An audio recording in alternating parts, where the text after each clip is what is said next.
Assalamualaikum warahmatullahi wabarakatuh. Puji syukur kehadirat Allah Subhanahu wa Ta'ala, Sang Penguasa Jagat Raya, Sang Pemberi nikmat segalanya, dari yang nyata hingga yang tak kasat mata. Selanjutnya, salawat beserta salam semoga tetap tercurah limpahkan kepada junjungan kita, Nabi besar Muhammad Sallallahu Alaihi Wasallam. Karena beliaulah yang telah membawa misi ajaran agama Islam hingga kini kita semua dapat merasakan nikmat iman dan ihsan di bawah naungan Islam. Yang saya hormati dosen pengampuh mata kuliah belajar dan pembelajaran yang saya sebut nama beliau, Dr. Herson Kadir SPD MPD. Perkenalkan, nama saya Fitrawati Usman dengan NIM 311422037. Di sini saya akan menjelaskan materi tentang teori belajar behaviorisme guna memenuhi tugas UTS pada mata kuliah belajar dan pembelajaran. Langsung saja, teori belajar behaviorisme. Sebelumnya, belajar menurut Thorndike adalah proses interaksi antara stimulus dan respon, di mana stimulus adalah apa yang merangsang terjadinya kegiatan belajar seperti pikiran, perasaan, atau hal-hal lain yang dapat ditangkap melalui alat indera atau suatu perubahan dari lingkungan eksternal yang ini menjadi tanda untuk mengaktifkan organisme untuk bereaksi atau berbuat. Selanjutnya, pengertian behaviorisme. Behaviorisme adalah sebuah aliran psikologi yang fokus pada studi terhadap perilaku yang dapat diamati secara langsung, di mana aliran ini menekankan pentingnya mempelajari perilaku yang teramati dan mengukurnya secara objektif, sementara memandang pikiran, perasaan, dan proses mental internal sebagai aspek yang tidak relevan atau tidak dapat diakses langsung. Adapun pendekatan behavioris beranggapan bahwa perilaku manusia dapat dipahami dengan mempelajari hubungan antara rangsangan eksternal atau input dan respon yang dihasilkan atau disebut dengan output. Para behavioris menganggap bahwa individu belajar melalui pengalaman, terutama melalui stimulus yang menghasilkan respon tertentu. Adapun beberapa tokoh pemikir teori behaviorisme yang pertama ada Edward Lee Thorndike 1874 sampai 1949.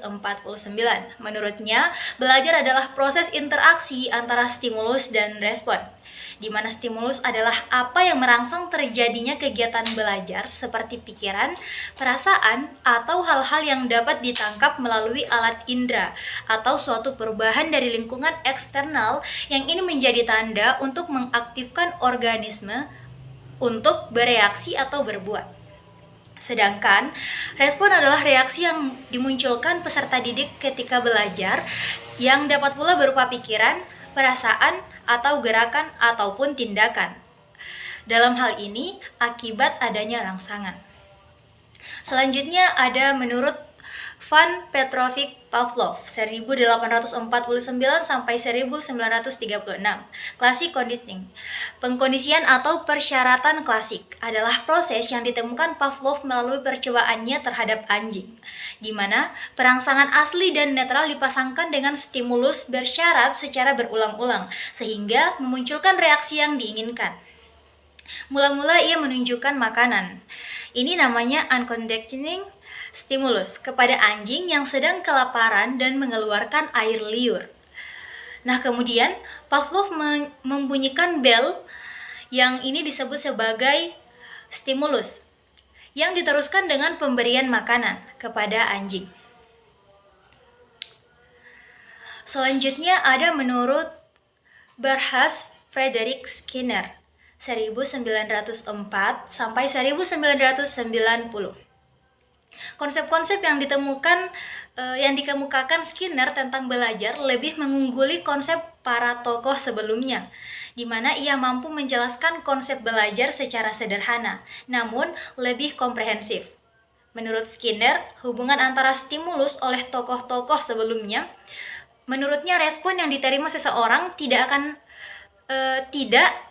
diterima dan tidak oleh seseorang Maka ini tidak terjadi melalui interaksi dengan lingkungannya, yang kemudian menimbulkan perubahan tingkah laku.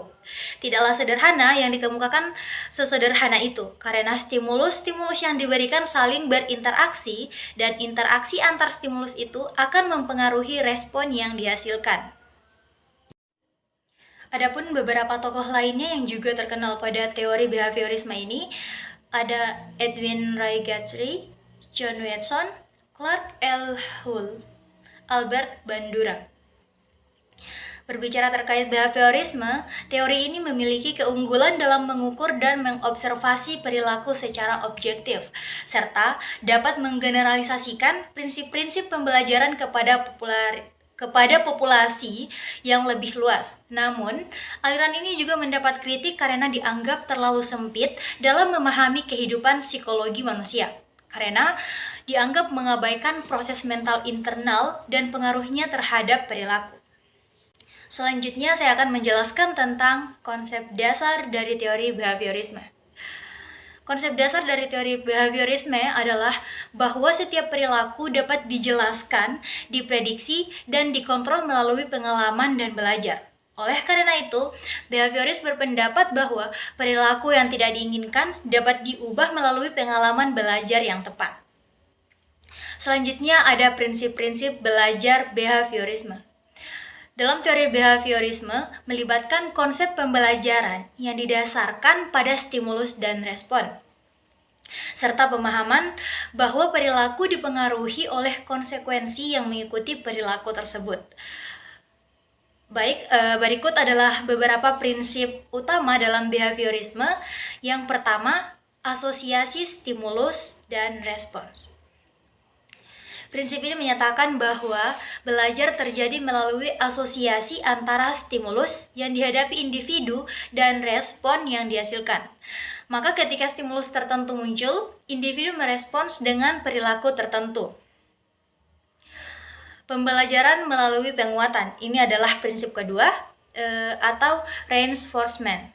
Penguatan adalah konsekuensi positif atau negatif yang mengikuti perilaku, dan ini dapat mempengaruhi kemungkinan terulangnya perilaku tersebut di masa depan. Maka, behaviorisme menekankan pentingnya penguatan dalam membentuk dan memperkuat perilaku yang diinginkan. Selanjutnya, ada prinsip yang ketiga, yaitu pembentukan dan ekstensi, di mana prinsip ini berfokus pada pembentukan dan penghilangan perilaku. Perilaku dapat diperkuat melalui pemberian penguatan, sedangkan jika penguatan dihentikan, maka perilaku tersebut dapat meredup dan akhirnya hilang melalui proses yang disebut ekstensi. Prinsip selanjutnya yaitu generalisasi dan diskriminasi. Generalisasi adalah ketika respon yang dipelajari dalam satu situasi lalu ditransfer ke situasi lain yang mirip. Adapun diskriminasi di sisi lain melibatkan kemampuan untuk membedakan antara stimulus yang berbeda dan meresponnya dengan cara yang sesuai. Selanjutnya, pembelajaran melalui observasi.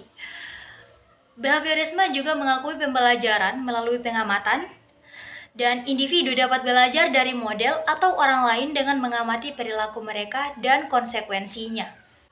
Adapun tujuan utama dari prinsip-prinsip ini adalah untuk menjelaskan dan memprediksi perilaku berdasarkan stimulus dan konsekuensi yang terkait dengannya.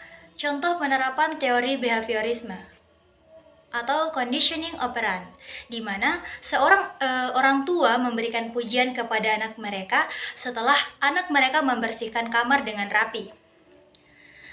Maka anak tersebut akan merasa senang ketika mendapat pujian dan mulai membersihkan kamarnya secara teratur untuk mendapatkan pengakuan dan pujian lebih lanjut. Contoh selanjutnya juga pembentukan oleh seorang manajer. Seorang manajer memberikan penghargaan kepada karyawan yang mencapai target penjualan bulanan. Maka, karyawan tersebut merasa senang dan merespons dengan bekerja lebih keras dan mencoba mencapai target penjualan setiap bulannya untuk mendapatkan penghargaan tersebut. Pada kesimpulan, behaviorisme adalah aliran psikologi yang menekankan pentingnya mempelajari perilaku yang dapat diamati secara langsung dan mengukurnya secara objektif. Prinsip-prinsip belajar behaviorisme mencangkup asosiasi, stimulus, dan respons. Selanjutnya pembelajaran melalui penguatan, pembentukan dan ekstensi perilaku, serta generalisasi dan diskriminasi, juga pembelajaran melalui observasi. Mungkin hanya itu yang dapat saya sampaikan. Lebih dan kurangnya saya mohon maaf. Billahi taufiq wal hidayah. Wassalamualaikum warahmatullahi wabarakatuh.